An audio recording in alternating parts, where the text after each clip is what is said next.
If Hesketh did track days, this is where it would be. He would be there.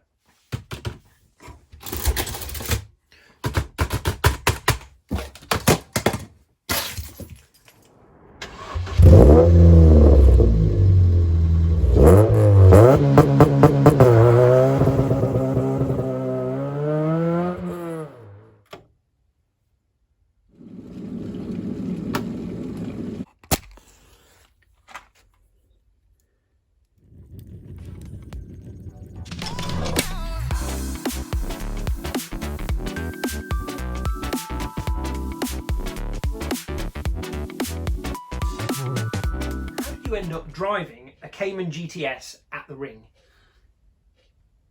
A series of fortunate events, I guess.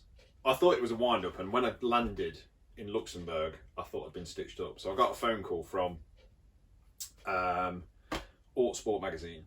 They were, I don't know how they got my number, whether it was because we'd done the Autosport shows with them previously, so they got a database of who's been and whatnot. But the guy that does the Autosport Plus section of the magazine and the online had heard of us and had seen the Instagram page and thought we could work with these guys. And I got a phone call from him, and he basically said, we want a novice driver that's never been to the Nurburgring or has done very little at the Nurburgring, to go with RSR. We're going to do a piece on it, and it's kind of first timers at the Nurburgring, how to learn it, how to drive it, but it's also like a driving 101 for track days. So RSR, they've got, there's RSR Nurburg, RSR Spa, and RSR Iberian Region or something like that. And the guy that owns the company, Ron Simons, I think his name is, so RSR is Ron Simons Racing. Massive petrol head, like proper petrol head, because he's got Alfa Romeos, so you know he's a proper petrol head. But they work with Autosport quite a bit, and they wanted to do something else, a bit of promo. Wanted somebody to come over to go through the RSR Academy, which takes a completely novice driver, puts them on the Nurburgring, you go through their driving tuition.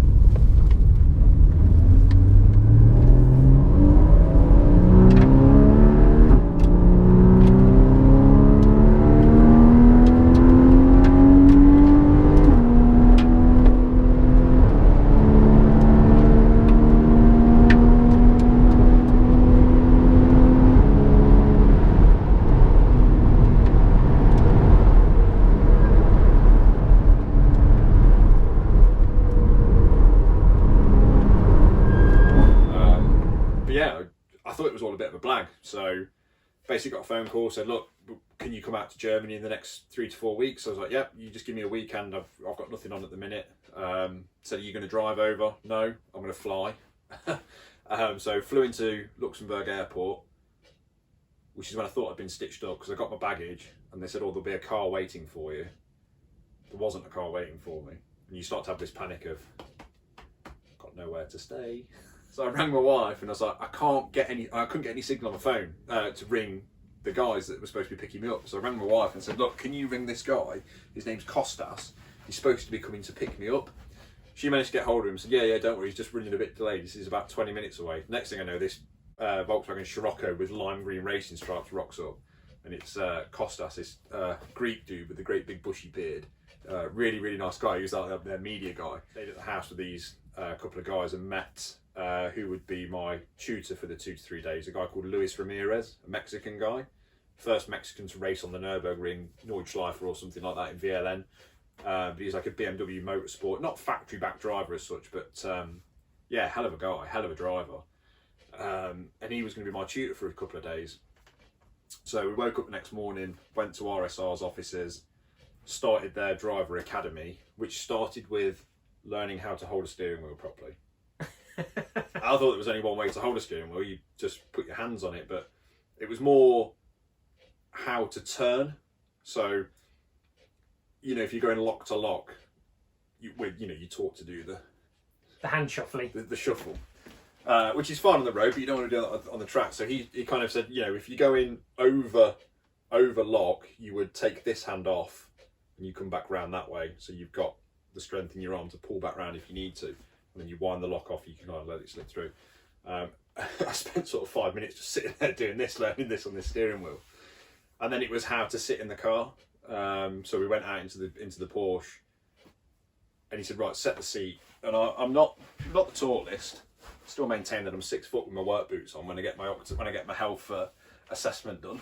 But I'm quite long in the leg, so I always have my seat quite far back, and you do the thing of put your wrists on the wheel and all the rest of it, and then you say, no, wrong. So I'm sliding forward in this seat, and I end up kind of like this, with my feet around the pedals and my arms like this. And he says you need to be like that so that when you press the brake, you can put all of your force. You're not kind of extending your foot. It's all from your thigh, and it took me a while to get used to driving like that.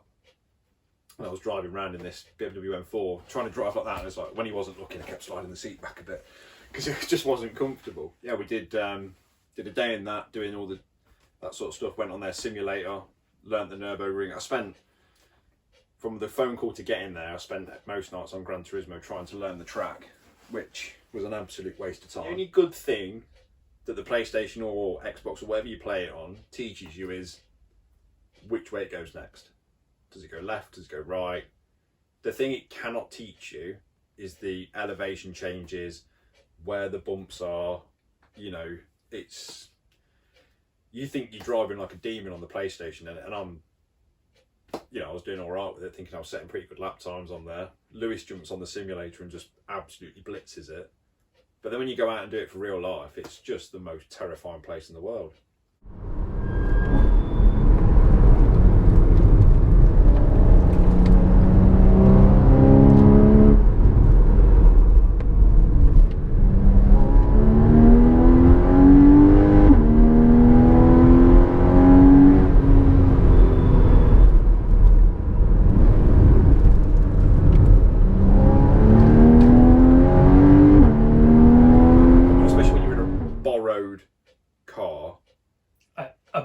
A borrowed Porsche GTS, which I think was only about 6 months old at the time. Yeah, you kind of, not your car, not your car, not your car, not your car. So the first lap we did, I'd got Lewis with me. There's a really weird rule at the Nurburgring on tourist sessions that you're only allowed a tutor for 1 lap, apparently. Might be wrong, but he said I can only do 1 lap with you and then you're on your own. I did 4 laps. And so far it's still the only 4 laps I've ever done at the Nurburgring, and I don't really intend on doing any more, to be honest. You didn't enjoy the Nurburgring? I 100% see the attraction of the place. I mean, it's an incredible place to be. If you've never been, I urge you to go, just to soak up the atmosphere more than anything. You get a sense that you're in the presence of greatness. You think of the names that have been around there, and you drive past the bit where Loud Ready smash, and you can understand why Jackie Stewart calls it the Green Hell and that sort of stuff. It's incredible place.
Didn't excite me because I think if I do a lot more laps and you become comfortable and you know where you can push.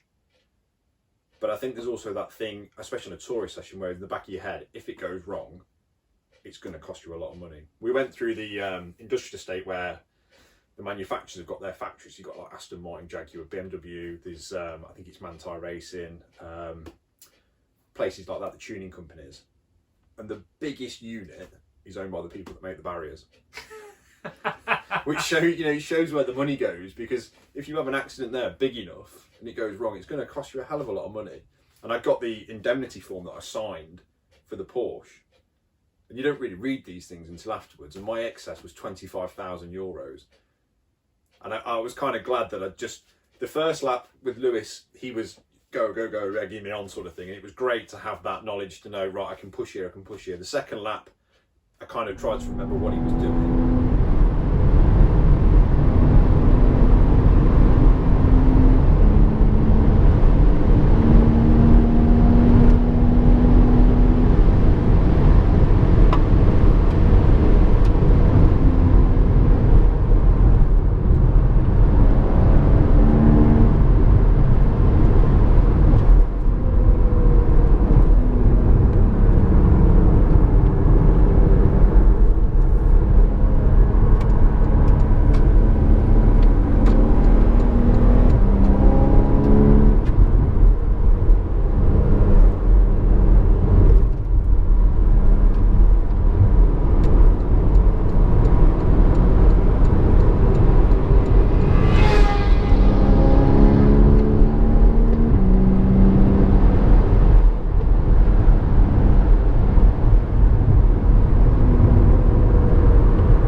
Some local in a Vauxhall Astra and couldn't keep up with him.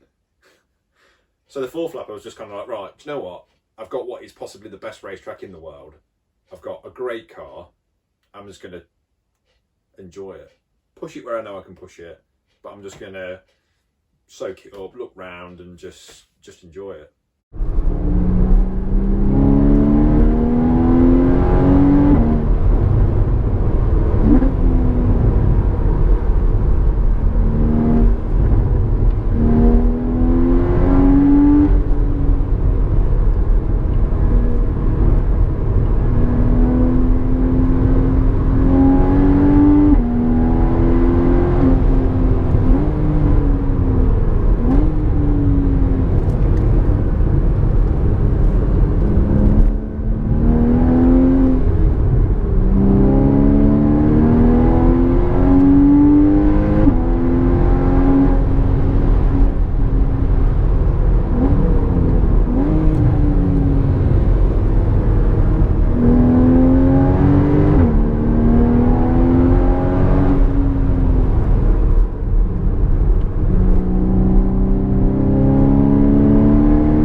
Cayman GTS. It was slightly modified. Had a really nice set of BBS wheels on it. I think it had like Bilstein active coilovers as well, and an engine map, something like that. It was pretty nice. So who was it? A Porsche car or was it a? No, it was really weird. It was an RSR Nurburg rental, and it was on Luxembourg plates, but it was right-hand drive.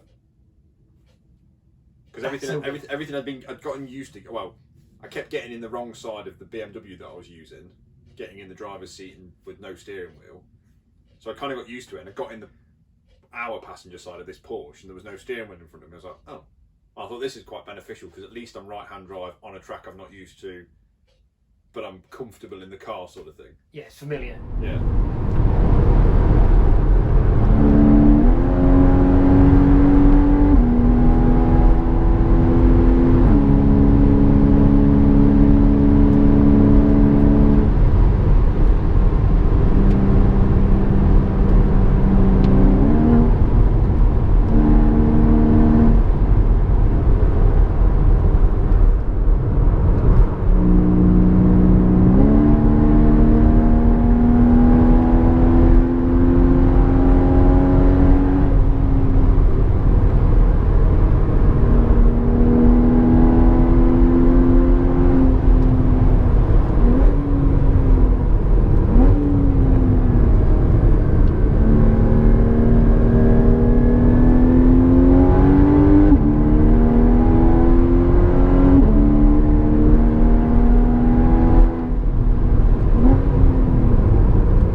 From it then? It was a write-up in the Autosport magazine then? Yeah. I forget the guy's name that kind of took my thoughts and feelings and turned it into an article. James, we could put an edit in. Yeah. Just put his name here or something like that. Ding! It's here. Oh, him! Yeah, this guy here. It was like I think it was a 2 or 3 piece Autosport performance thing. Just, taking it from start to James Newbold, I think his name was. We'll double check that. Ding. Yeah. Confirmed or wrong. But yeah, it was like a 2 or 3 piece thing. They wanted it for a bit of publicity. They, RSR were happy to do it for nothing. Autosport were, I paid for the flights. I got myself out there and all the rest of it. I'm not no prima donna or anything like that. I'm not paying for my flights. Christ, I'm not going to turn that down. We had an awesome time.